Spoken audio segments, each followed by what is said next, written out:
when in reality, even as adults, we're still figuring things out. Things in our life shift and move, and we're constantly having to reassess and reexamine. And I don't know that a lot of middle grade books always sort of show kids that and show kids that adults are still having to figure things out too.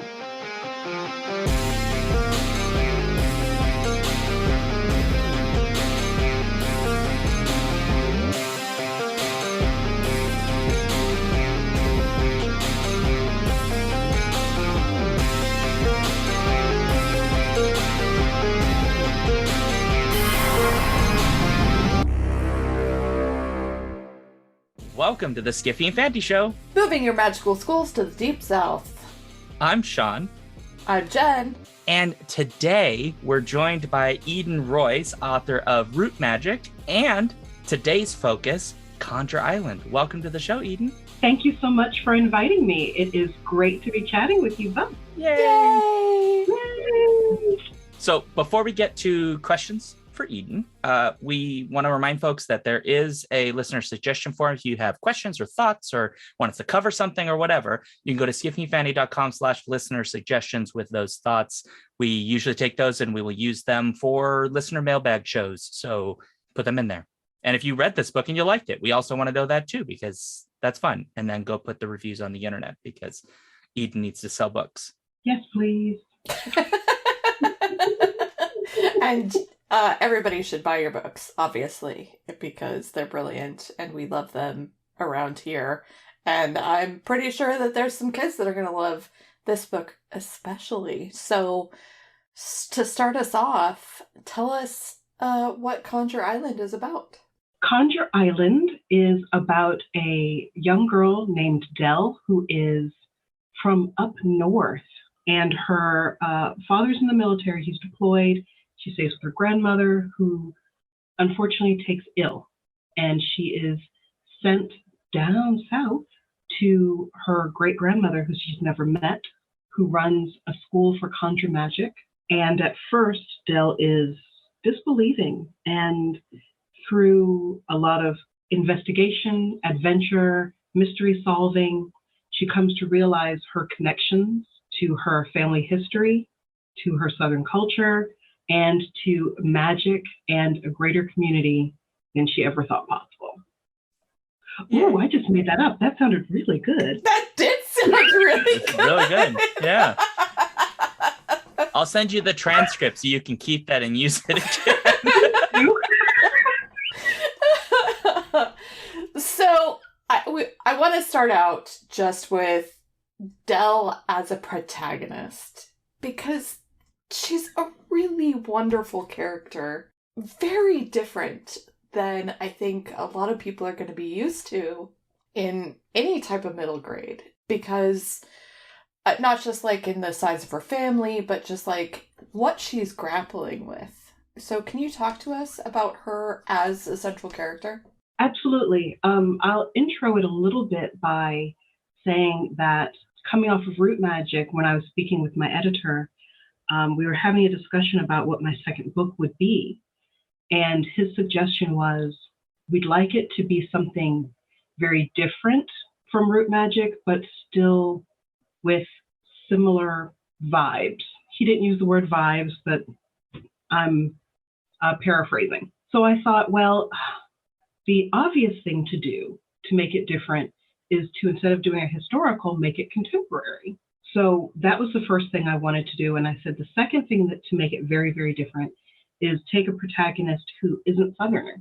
So I was writing from two points of view that I'm not used to writing from. I'm not used to writing characters that are non-Southern who lead the story. But also, I don't write a ton of modern stories. I usually will either write historical or I'll write something that could be sort of set at any time. So it was a learning experience for me from a lot of points of view. I haven't been in a classroom in a while, so I had to have a lot of editing with, okay, let's change this chalkboard to a whiteboard. or something like that. Right. So certain small things I had to have editing on. But one of the things I really wanted to keep in my middle grade, which is important to me in how I grew up, is I don't always want to get rid of adults in a middle grade narrative. I know that that's a route that some authors decide to take so that the kids can take center stage and do what needs to be done in the space of the manuscript, in the space of the story. But I feel like in a lot of cultures, specifically African American culture, it isn't something that I experienced as a kid. There was always an adult somewhere helping or at least being around. So I will have the kids able to learn and explore and go on adventures and discover things and figure things out for themselves, but they still have adults there in case, or they still have adults there to provide guidance. They still have adults there that sometimes they're the ones that help the adult. So I don't always completely extract them from the story. But I also feel like one of the things that I gave Dell is a lot of personal responsibility at a very young age. And that is something that I think some kids have to struggle with, a bit of adultification. I had a short story published, I believe it was last year, and I didn't realize this at the time, but once it was published with Worlds of Possibility, one of the trigger warnings was adultification of a child, trigger warnings, content warnings. And I didn't realize that, but it is something that a lot of kids have to deal with. Their hyper maturity and hyper responsibility for a number of reasons. You have a father who is away a great deal. Dell's mother isn't in the picture. I don't want to necessarily say exactly why in the book, because I think this is probably for the most part a spoiler-free interview about the book. And she lives with her grandmother, who relies on her to do some things from a physicality point of view in a lot of ways.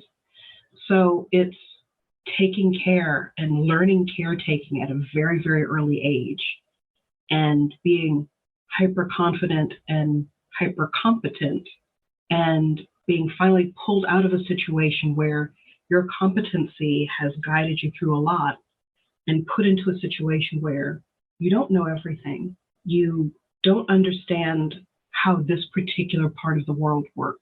You're now completely on the back foot going, well, how do I function? Because I'm used to having control of my environment.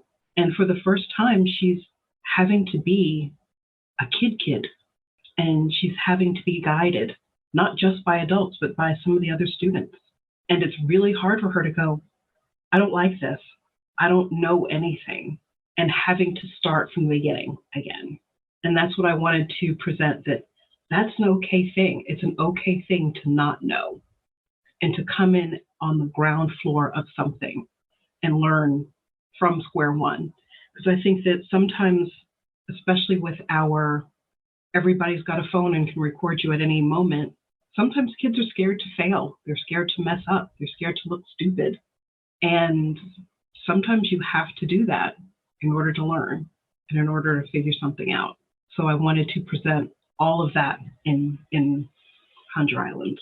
That's really interesting that you, especially this last part about Dell having to almost like learn how to be a kid or exist in a kid space where kids are doing kid stuff, because it does, like the beginning of this book, I don't think it's spoiling it, but her dad's in the military, so they move a bunch, which is a thing I can speak to, having been a Navy brat. And I know while Jen and I had talked, that had not necessarily been directly an experience, but the military thing still resonates in a lot of ways.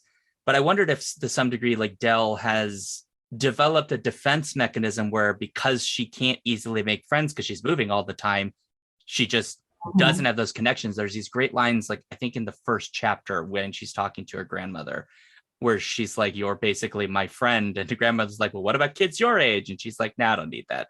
Like, I'm good. I wondered if that was to some degree like a defense mechanism that you like intentionally just tore away, where she can't use it anymore and she has to like open up. Yes, absolutely. And I'm a military kid as well. Even though by the time sort of in my family I came around, we'd stopped moving and we'd settled in Charleston, which was a Navy-based town. But I wanted Dell to be in a position of finding her family, sort of not just family, but friendship. She's sort of learned how to speak more adult. She's learned sort of the adult jokes and watched the adult TV shows with her grandmother. Kind of, I imagined it. It's not in the book, but I sort of imagine it as her grandmother's got on, I don't know, her soaps or her afternoon game shows like Price is Right and Wheel of Fortune and that sort of stuff. And that's how she experiences the world. She doesn't have a lot of kids her age to go, how do I sort of slot myself in as cool and interesting to get to know when I move the next time? And she doesn't have those sorts of coping skills for someone her age to make friends quickly. And she just has stopped trying. I mean, in that sense, like there's like multiple layers of disconnection for Dell, obviously. And I think one of the ways is even just in how the family functions as a military family, in that they choose to live off base, which is like a secondary level of disconnection from a culture that she's ostensibly very directly a part of, which is military life, but she doesn't even get to associate with kids who are also a part of that, right? Like she's disconnected from, she's like so many layers disconnected from not just family roots, but like the friend connections in the military and then further down the line. So she really just does have her grandmother and her father, but her father is obviously deployed a great deal of the time. So once you remove that, like, very direct, like, sort of, what's the term when you're codependent? Codependent is the term. Sorry. Duke's laughing at me, of course. I just find that funny. You named the word. I named the word. You were trying to figure it out. My brain. Let me tell you. But you're even removing that codependency that she has with her grandmother, because they both do very much rely on each other, and we get some of that, coming towards the end of the story in the ways that, even the grandmother has relied on her to almost like as a way to protect herself from her own like traumas over time, because she has this thing that she's responsible for now, and that's going to be everything that the grandmother does as well. Like this is a duo that is super tight, and it's lovely to see on one hand, but it does sort of reinforce that disconnection for Dell from things that she would normally be involved in as an 11-year-old girl, which I actually really loved seeing, because I think you're right. I think that is a really common experience for a lot of kids, because for so many reasons, and some of them are perfectly fine reasons, and some of them are not so great reasons, but there are a lot of kids that are in households where that's the story, Absolutely. I think to some degree that this book, and also with Root Magic in a different way, because it's a different kind of book, there is an element of like rediscovery going on here, where a part of that is rediscovery of like your family's roots, but then it's also like a cultural rediscovery, because she's sent to this school and she's suddenly interacting with this side of her family and these people who are in fact part of her family's ancestral culture, but it's not a thing she's had connections with her whole life. And I was kind of curious, because given that this book and Root Magic kind of both are kind of in that conversation on as a literary conversation about rediscovery. Is that something that you kind of saw yourself deliberately doing, or was it sort of a thing that emerged because you were writing these stories? I think it's something that emerged. I had someone once in an interview ask me about themes in my work and what themes do I like working with. And I honestly have people tell me what themes are in my work. And I go, really? Yes, absolutely, you're correct. But I never really go into it necessarily with the idea in mind of, I want to tackle these important themes. But what I do go into it thinking is, I want to bring out an additional side of conjure culture, hoodoo culture, African American culture that may not always be sort of at the forefront of speculative fiction. And I also wanted to bring it up as sort of in direct contrast to what you see in a lot of magic schools, which is, who's the person we're going to fight with the magic? And, making it be a very sort of combative magic type, which in a lot of films, books, you see hoodoo, voodoo, a lot of African traditional religions presented that way. It's an evil thing that we use to attack other people. And I wanted to show this magic as what it was intended for. I'm showing traditions. I'm showing connections to, West and West Central African religions. I'm showing how these magics were used to build community and help remember people. So I wanted to wrap all of that up as part of the story. And I think that taking a girl who isn't familiar with any of that stuff, not like Jez was in Root Magic, who grew up with these traditions and just was sort of waiting for her chance to learn them and be brought into the fold. This is someone who doesn't want to be here in the first place. It's hot, it's uncomfortable, I don't know any of these people. How long do I have to be here before I can get back to my real life? So she has to be taught from the ground up. And I wanted to give the reader a chance to learn from square one with Dell, as opposed to Root Magic, where, we're coming in at a level and we're sort of boosting you up within that level. But right now we're coming in completely on the ground floor and not even really coming in with an admiration or an interest or a knowledge of this magic, much less a deep-rooted connection. Because this is a character who just feels connected to very little except to these two people. But I wanted to give her, unbeknownst to her, some grounding in Conjure, because she does it at the beginning of the book without knowing that she's doing it. It's just something that her grandmother has taught her that they always do whenever they move to a new house. And she's never said, you're doing a hoodoo cleansing ritual. She doesn't understand any of that. She just knows this is the process of what we do. And it's like a lot of African American people who have certain practices that they do around certain things, and they have no idea what the actual origin of those practices are. So I wanted to bring that into Conjure Island. Yeah, I think one of the ways that this book is really unique is that because you've used Dell as your main character, and I think it speaks to a larger theme as well, right?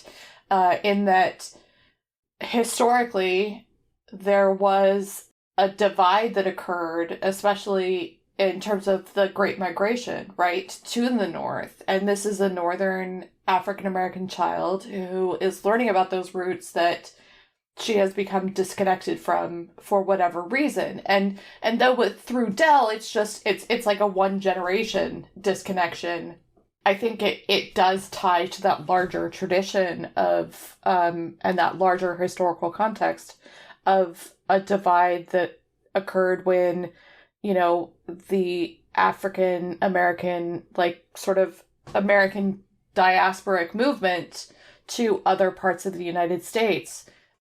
And what Conjure Island sort of does is that it teaches us a new cultural context to work from, right? Like we go into things like Western magical school traditions of, a name that I will not speak, for instance, right? We go into that knowing everything that's there. We know about elves, we know about,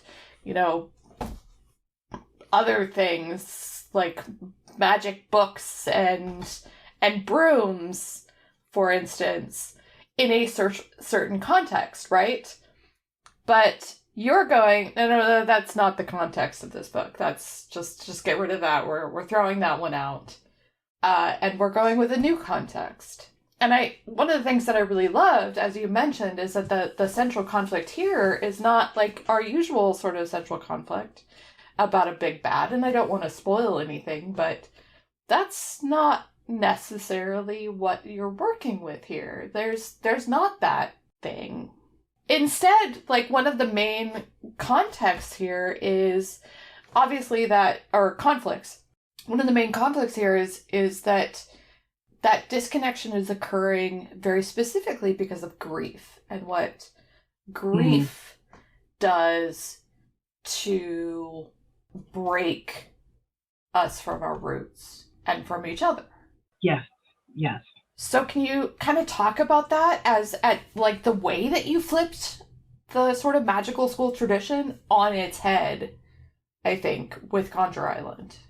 Oh, absolutely. I think that, as you were saying, grief is something that can pull people apart, pull families apart, because everyone processes grief differently depending on their personal experience with loss.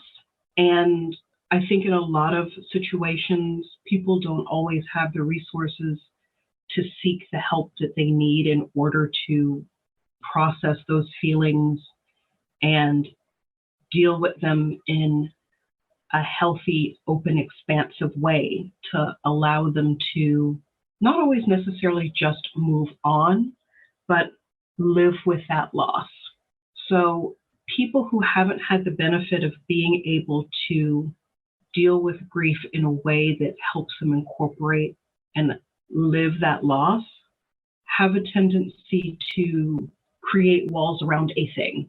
And that's what Del's grandmother has done in this book. She's created walls around a thing, and she's made the purpose of her life raising her granddaughter, not including her granddaughter in her own life, but I am going to live my life for you and through you in a lot of ways. And Del doesn't really sort of understand this at the beginning. She just thinks, this is what I've always known, and this is the family that I was given. So this is how life is. But as she moves, however briefly, to be with her great-grandmother, who she didn't even know existed, she's starting to sort of push at the edges of what she knows her reality to be. Why didn't you tell me about this person? Why don't you talk about your mother? I mean, your mom is alive, and why don't I know about her? And her grandmother is not in a position to help her with that. So she goes into this place that she doesn't really want to go into, already with questions. And it's not until there's a lot of discovery and trial and error that she realizes that grief has separated some of the most important people in her life from each other. And in addition to grief, there's also the factor of time. And the longer time goes on, the harder it is to come back and talk or discuss or bring up those hurts or those feelings in a positive sort of way. And it will take someone coming into the situation who's brand new to look at it from a different point of view. And a lot of times, people go to therapy now, say, I don't know, this is not necessarily the best analogy, but the one I'm going to use, go into, say, marriage counseling, because the two of those people can't communicate in a way that's healthy and productive. So they need someone else who doesn't know anything about what's transpired between the two of you, except something's wrong, to be able to come in and say, well, why don't you just say this? Why didn't you just say that? Why don't you do these things and put these pieces in place and be able to find a way to heal together? So in a lot of ways, Dell functions like that therapist in a way. In a way, she's still doing that sort of adultification ritual, but she's doing it in a space where she's now having to realize, I am a kid. I can't just fix adult problems like I think I can. I'm coming into this as a newbie to everything, but I kind of see what's happening as I'm moving through this story. And I'm putting these pieces together, and I want to fix it. I know I can't fix it, but I want to create an atmosphere in which the two people involved can fix it. And bringing in that magic in that context and looking at conjure magic from that point of view, it is really sort of a trickle down from those great migration times where people did leave the South for better jobs, better opportunities, just to get away from the memories and the thoughts and the grief of people that they've lost or things that had happened to people that they loved. But in doing that and removing themselves physically, there was also a removing yourself from certain knowledge, certain stories. And that's also what Dell comes to realize that she's also connected to. She is connected to something bigger. And you don't have to have a big biological family in order to have a community. This made me think a lot about, there's this moment, I want to say it's about a quarter of the way through the book, where after she sort of learned that her great grandmother's, a person that exists, and she's talking about conjure magic. And I appreciated very much that you just like point blank in the book deal with the idea of like, well, why didn't you just use conjure magic to like save people?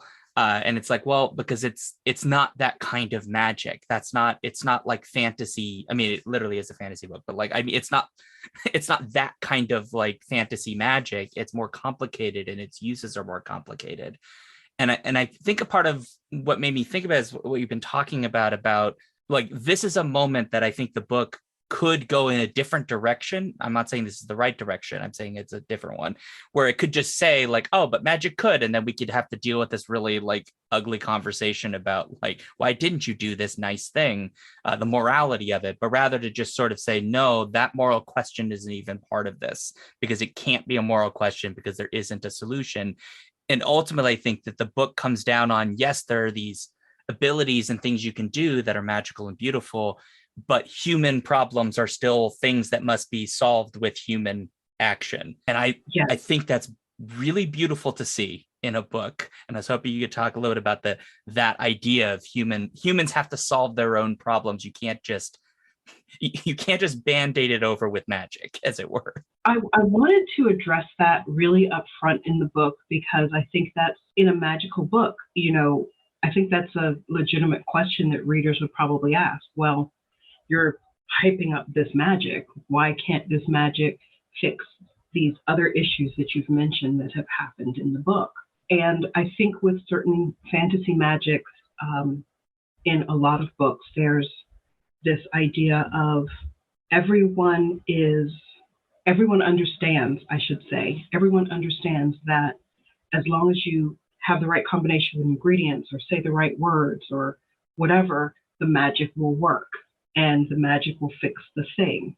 Instead of realizing that magic has such a human component and we are fallible creatures. We aren't certainly perfect in how we function and move through the world. As flawed people, we have to understand that the world is a flawed place and we can only operate within those flaws. And I wanted to make sure that we understood that magic wasn't a cure-all in this book. It's a way of coping. It's a way of making sure that you're able to deal with the things that happen in life as a result of just living and making sure that you're able to stay connected to those that care and those that need you. So I wanted to be really upfront about it's not going to fix everything or everyone because you want it to. We still have free will. We still have choice. We still have decisions that we have to make on a daily basis. And in Conjure and in life, we have to work on ourselves. And that's what the magic does. The magic, and I don't think this is too much of a spoiler, but there's a part in the book where Delle's looking at one of her teachers, and she thinks, how can this person be a teacher? They certainly don't look like a teacher. They're a little, and she comes to understand that at the time, she doesn't really have a good view of magic, a good opinion of magic. So how is somebody that feels that way supposed to do something positive with these practices where you really don't have any confidence or any understanding or any appreciation for what it is or what it does? How does that work for you? You can put the pieces together. You can say the words, you can stir the ingredients, but if you don't believe it, if you don't have, an intention and a focus for it, what do you really expect it to do? So I wanted to address that really up front so that the reader and the characters can have an understanding of this is the realm that we're functioning within. So we have to work on ourselves to figure out how this magic is supposed to work for us. So one thing that occurred to me while you were talking is I was going to ask a question about the motto of Vesey Conservatory for the Wonder Arts, which is protect, educate, survive. But I think one of the things that you do here is, well, for one thing, the only magic that's actually taught in this is communication, really. Which is not to say that there isn't more things that can be taught at the Vesey Conservatory, but that the focus in Conjure Island is communication and the ways that communication break down and the ways that you can reconnect, right? And the one thing about the motto that I think you examine very closely is that protect, educate, survive. That last word, survive, is not necessarily enough, right? Because of the fact that it's very specifically a way in which communication breaks down because protection has been applied that causes one of the conflicts in this story. That goal of survival ends up breaking down the very way that connections can be made, that people can actually thrive.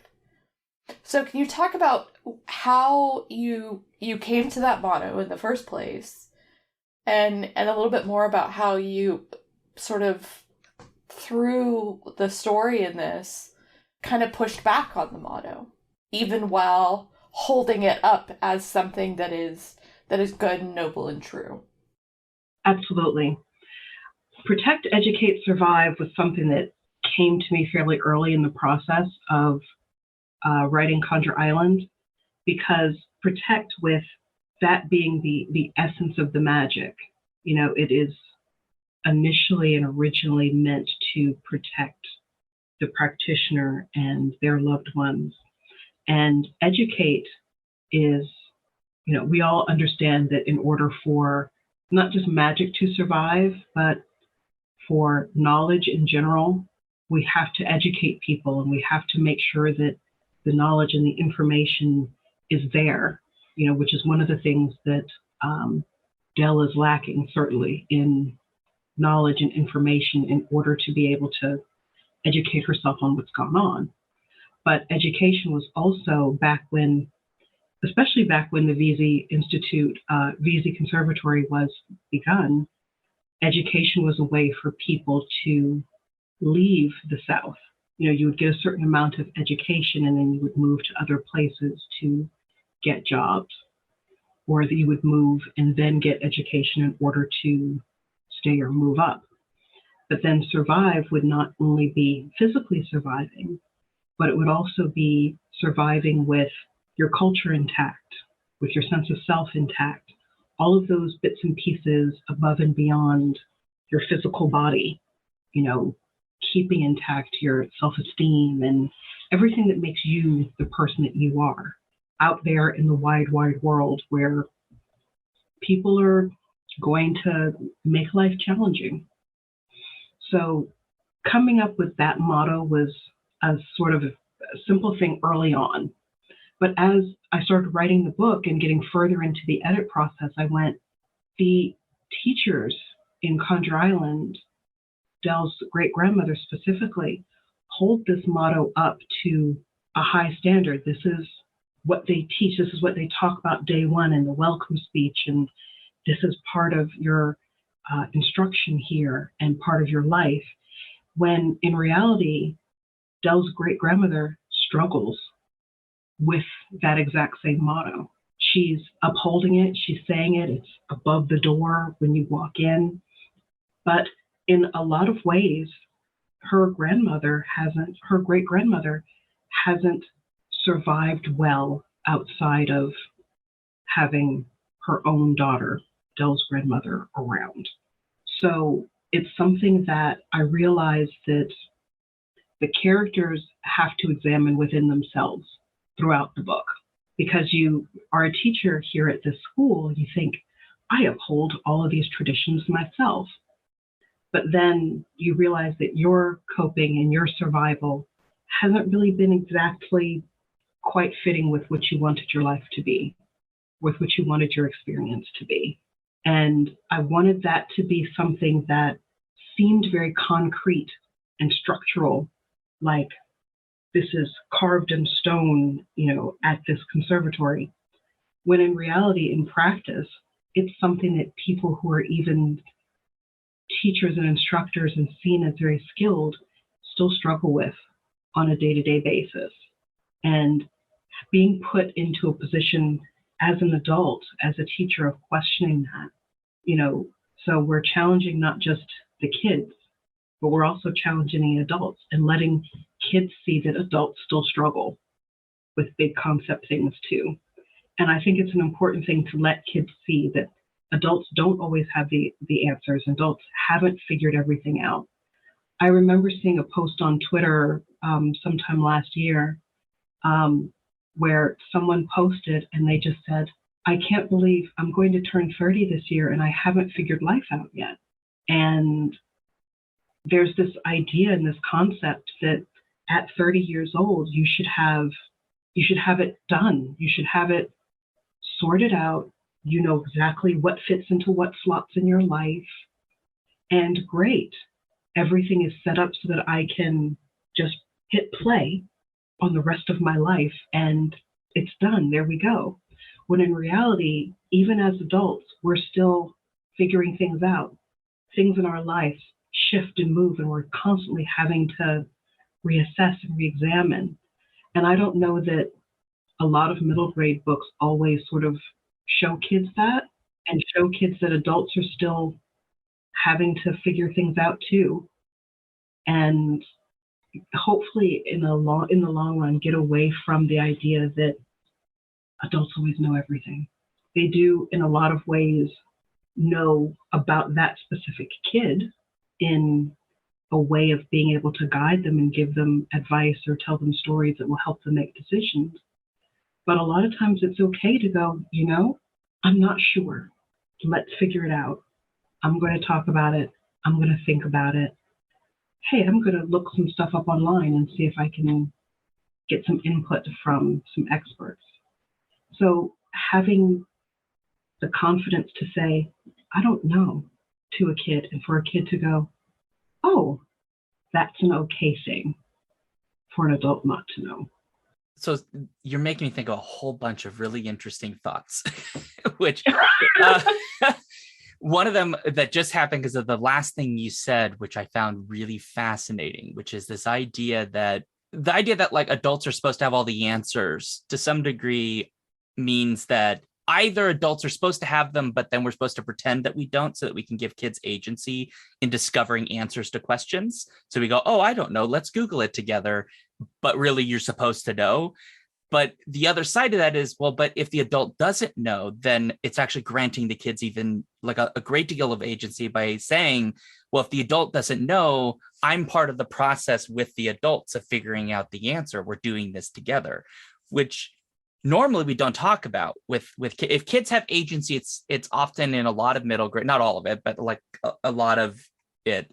The kids are like, that, as you said at the very beginning of this episode, the adults are gone for some reason, or they've like wandered off into the woods, or they've been kidnapped, or they're dead if it's a Disney movie, right? And like, and so the kids have agency because it's the only choice the story has left us with, because the adults aren't participants in that. But I find it more interesting to say, well, what if we didn't do that, and the adults and the kids are like in conversation together? Yeah, like it's a story about kids, so the kids are doing more of the stuff. It's still, I think that's really interesting to say, like, if we could work together, because to some degree maybe that is a thing we've kind of lost sight of societally. Like, we think of kids as just these like little alien creatures that don't know anything, but it's true, they just don't have wisdom per se, or they don't have the knowledge, but it doesn't mean they don't have the ability. Absolutely. I think one of the things is not having the experience is one thing, but not having the ability is completely separate. It's like you come to an internship, maybe. I won't say a new job necessarily, but you come to an internship. You have interest in the company or the business or, the process, whatever it happens to be, but you don't have a lot of knowledge. So you have interest and eagerness, and you have a desire to know, learn. And a lot of times that's all you need for that type of relationship with, let's say, the crafts person. So the crafts person has the experience to say, these are the tools, these are the things we're going to make, but what they need is a really interested, eager participant. So having those two things come together, I think, is really the best analogy that I can show for Dell and her great-grandmother in Conjure Island. You've got the person that has a lot of this knowledge, and you have someone that, however hesitantly at the beginning, has hopefully some ability, but has an interest. And it's just going to take time and patience to put those bits together. But when they do, even the crafts person can realize, I didn't know that. That's something about this particular process that I wasn't aware of. And being able to learn from each other in the scope of the book. Yeah, I mean, because in some ways, Dell is being stymied by the adults, right? Like they're very specifically saying, I don't know the answer to that question, or I'm not going to tell you the answer to that question. And that propels Dell to be like, well, then I'm going to learn it myself. I'm going to go Google it myself. And there is nothing that is going to stop me. And in Dell's case, very specifically, she's like, and nobody is going to help me do it. I'm going to do it myself. Yes. Because that's what she's had to rely on. And her grandmother, but her grandmother is not part of the picture at the moment, that she's on Conjure Island. And I love how one of the things that she has to learn is that she doesn't have to do it herself, and that there are other people that will help her in this process, very particularly Ava, who is a delightful character, and I love her. Obviously, there are more characters that will help her in this process, but one of the things that she has to do is sort of remind the adults in the end, that all they had to do was, like, be part of the process to answer her questions. And like her grandmother, Nana Rose, believes that as long as she teaches her about her cultural traditions, that somehow that will answer Dell's very personal questions. And it's not. That's not all Dell needs. She doesn't just need and I apologize for pronouncing it incorrectly earlier, the VZ sort of that protect, educate, survive. That's not all she needs on the broader scope. Mm-hmm. She needs those personal questions answered. It's a really beautiful process that she goes through, that all of the characters, but very specifically her and her great-grandmother, Nina Rose, go to realize that they've both kind of been going at it wrong up until a point in time. You know, like, Dell was trying to do everything herself because she didn't get the answer that she wanted right away. And I want to make that a very, very specific point, is that if she'd just been patient, perhaps they would have, like, gotten these answers anyway. But she's a very determined child, so she's like, no, I'm gonna steamroll over everybody, and I want to learn this now. Which is such a particular tradition within magical schools, right? Like, there is no way you're holding that child back from learning something that she wants to learn, even if it might be a little bit safer to just be a little bit more patient. Yeah, you know. Maybe. I will say that I love Ava as well. I wanted there to be at least one other kid. There are several other kids in the book, but I wanted there to be at least one kid that was pretty much Dell's polar opposite, you know, who is not just sort of immersed in culture and from the South, but also who is extroverted and excited about magic, knowledgeable about the region that they're in, but also who is not a charge in, let me do everything for myself sort of person. And again, I'm trying so hard to not do spoilers, but there's a part where Dell gets into a bit of trouble and she's wondering how she's going to get herself out of it, but she's stuck in this situation, giving her time to sort of rethink her choices as to why she's in this predicament and what's she going to do. And oh my gosh, am I going to die here? Spoiler, she does not. When Ava shows up in her special outfit and is just like, you know, you could have just listened to me, but you know, you chose not to. And I wanted her to have this sort of conversation with her while she's in this predicament, and Ava's standing there, not in the same predicament, going, look, I can help you and we can do this thing together and figure out what's going on at this place. Or I can just sort of step away and let you be on your own to do everything on your own, like you want to do things. So what's it going to be? And it's that sort of, you can't just be friends and be close with me when you want something and then do things on your own when you've gotten the information from me. It's not right. It's not fair. So you're going to have to pick. And I like that she tells Dell at this time where she's like, if I get you out, you're going to just go charging off again and you're not going to listen to me. I'm going to stand here and tell you everything that I want to tell you while you're stuck. So at least I know that you're listening. And I wanted to have a situation where Dell is forced to not be charging around the island doing, you know, the most as she usually does. And so she's in a position where she's like, she doesn't use this language, but, you know, she's been hoisted by her own petard. And she's in a situation and Ava shows up and she's like, well, so here we are. What are we going to do going forward? I've done nothing but help you all this time or try to help you despite yourself. You're going to have to make a decision on that now. And I think that's something that a lot of us, even as adults, struggle with.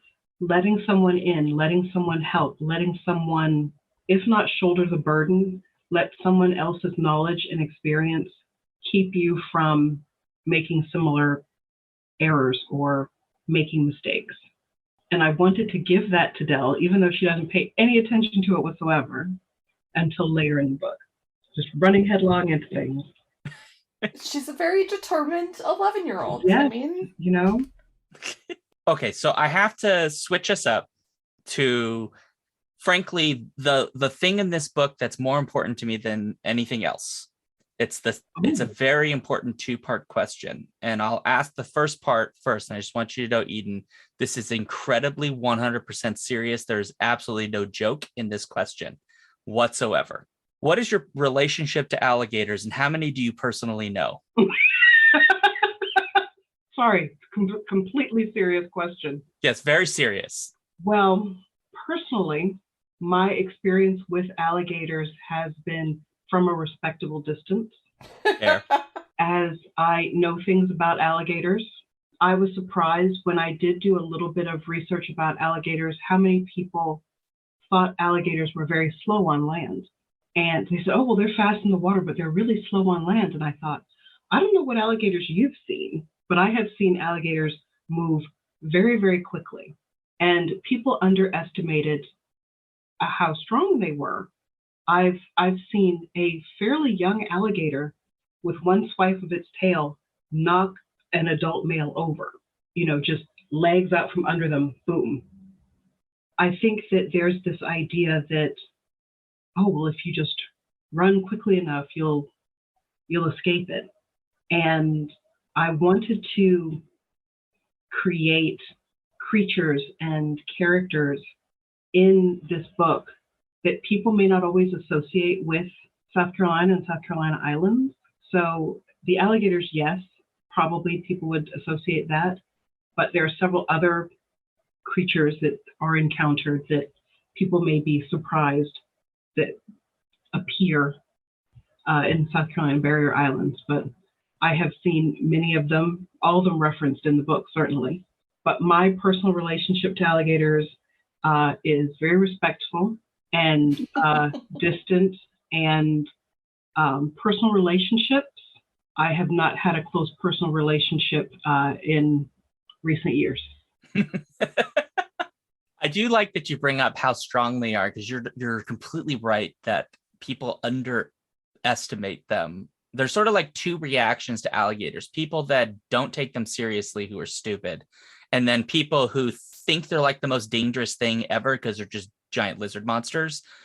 Mm-hmm. Obviously, there's a alligator in the book, which is why I brought this up, Old Lundy. It seemed to be you're having some fun, perhaps, or you were engaging with to some degree of almost like taking away some of the myth of the South, in this case, a lot of South Carolina, through your presentation of the landscape. Sort of, yeah, there's all these unusual things that people outside of this region probably find alien, but they're not really that alien. They kind of are just natural parts of this world, and you just have to get used to it. And I was curious if that was something you were kind of dispelling some of the misunderstandings of the South through its landscape and its nature. I don't know if that was something you thought you were doing, but that's what it felt like to me. Also, I will say, also in Root Magic a bit too as well. I think that it's important for me to portray these parts of the world as accurately, but as at the same time, I do want to maintain that magicality that is a natural part of the region and a natural part of the fiction from that region as well. So in Root Magic, I do mention red wolves, I mention marsh rabbits, I mention a lot of the local animals that are indigenous to the area. And yes, that was a very conscious decision to do that, because there is a prevailing idea from some literature and some film what the area of the country that I'm writing about looks like. I won't necessarily comment on the accuracy of any or all of those, but I did want to make a conscious decision to include landscapes and flora and fauna that I was used to seeing. So I did the same thing in Conjure Island with the landscape, with the animals, a slightly different take, because we want to sort of have recognizable landscapes, but I also wanted to have some variety in how they were presented also. So yes, very conscious decision, if that's answering your question. It does, yeah. So this brings up kind of the point, though, like, you very specifically are coming from the Southern Gothic tradition.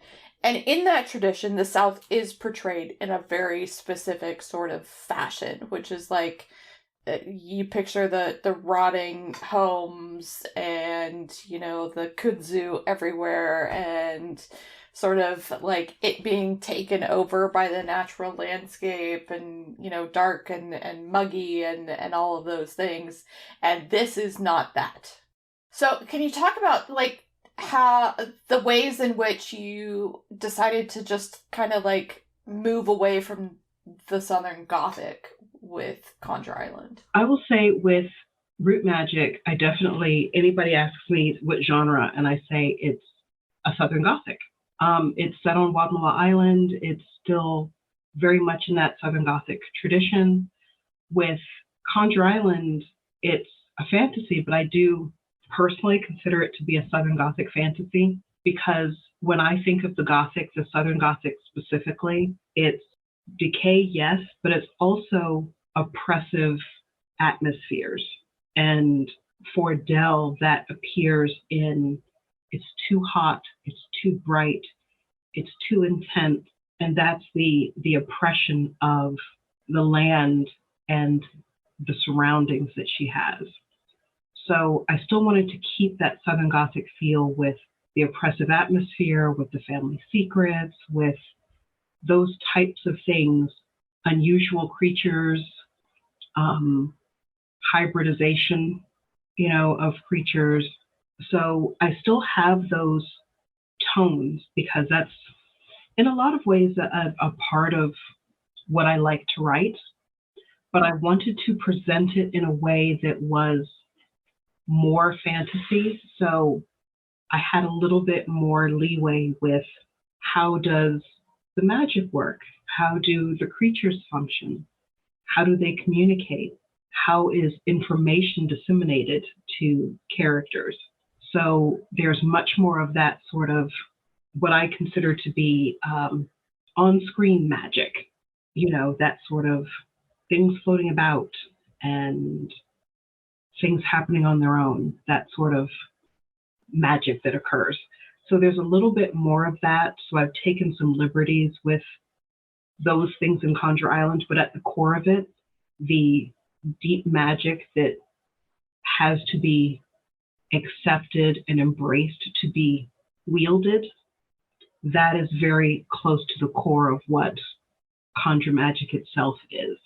But I definitely think, absolutely, you know, the Southern Gothic is a large part of what I enjoy writing. The short story collection that I have coming out later this year, which is for adult readers, called Who Lost I Found, is, I call it stories, but a lot of them are Southern Gothic stories. You can tack on Southern Gothic fantasy or Southern Gothic horror to some of them, but there are a lot of those same tenets of the Gothic of what's the mystery? What are people hiding? What are you going to uncover in this? How is the atmosphere reflecting the internality of, you know, the characters?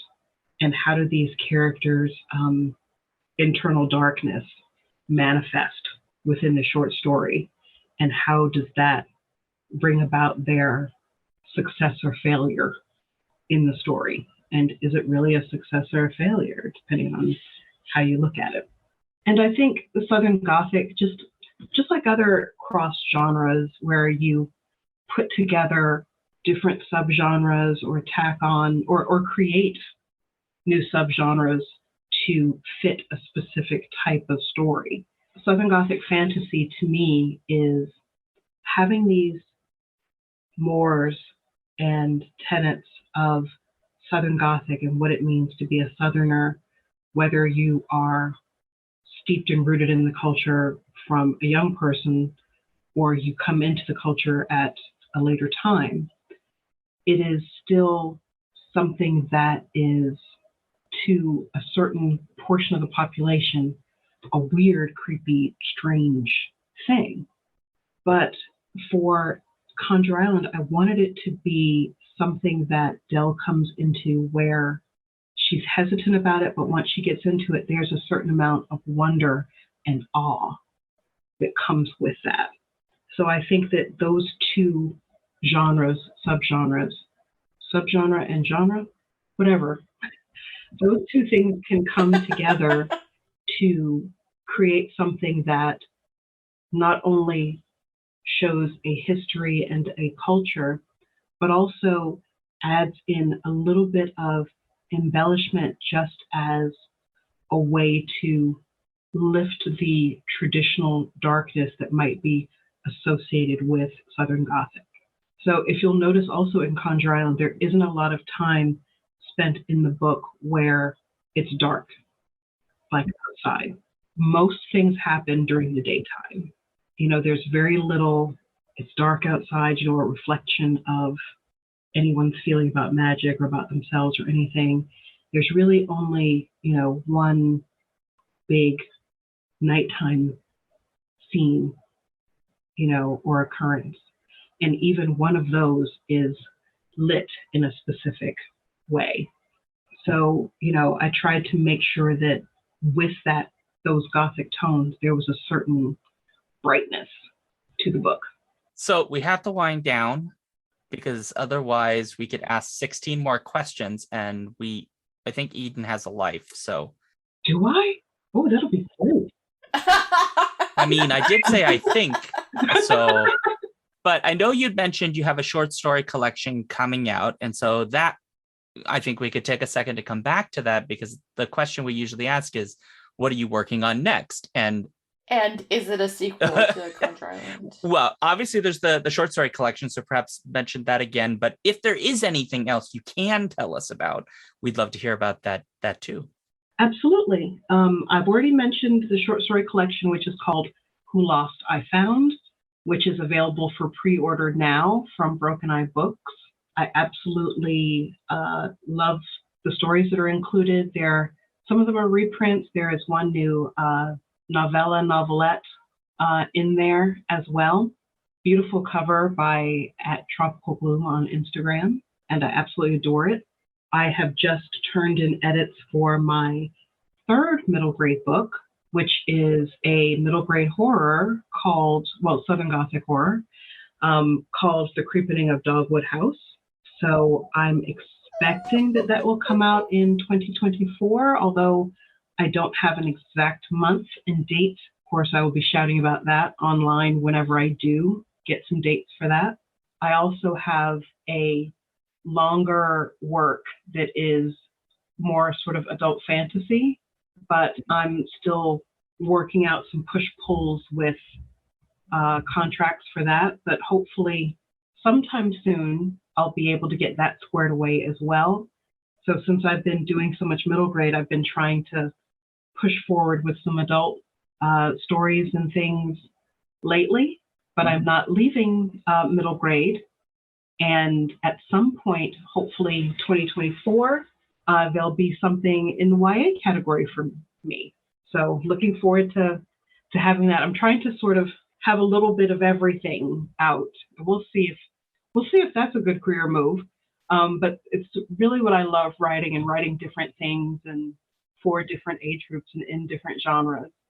And it's just enjoyable. And I think that's a big part of being a writer. You need to love what it is you're writing. So the big question then is, for folks who would like to find your stuff, you and your stuff, where could folks go to find you?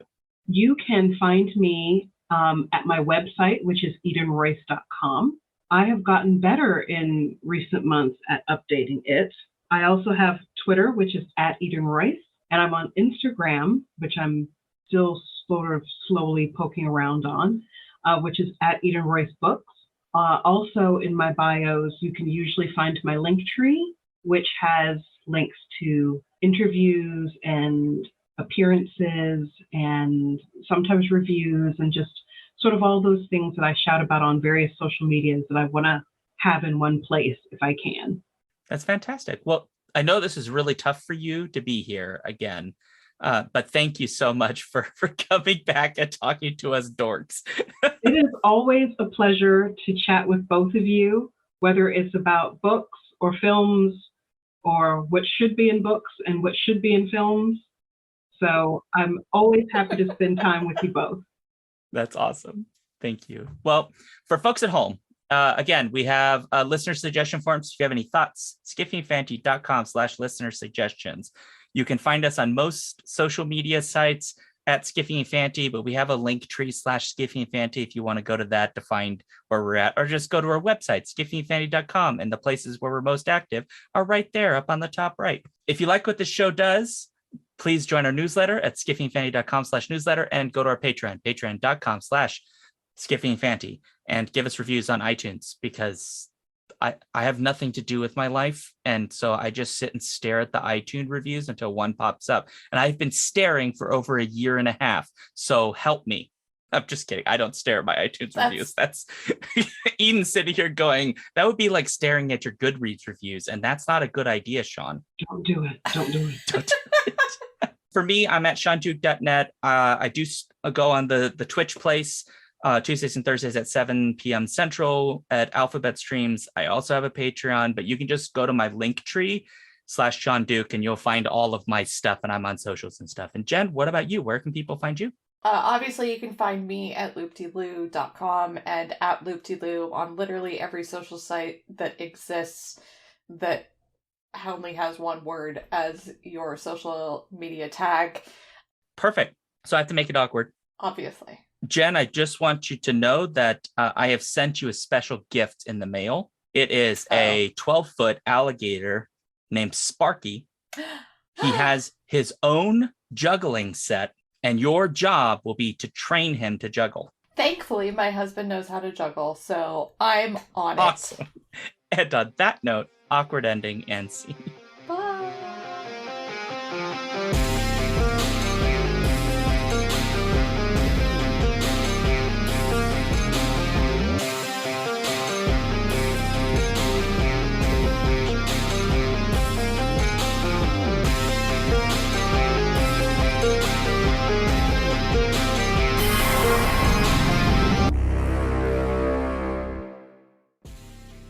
If you want to support this show, you can go to patreon.com/skiffyandfanty or skiffyandfanty.com, our website, where you can get access to all of our fancy things. Our music comes from Holy Mole. You can support him and his work at patreon.com/holymole. Thank you for listening.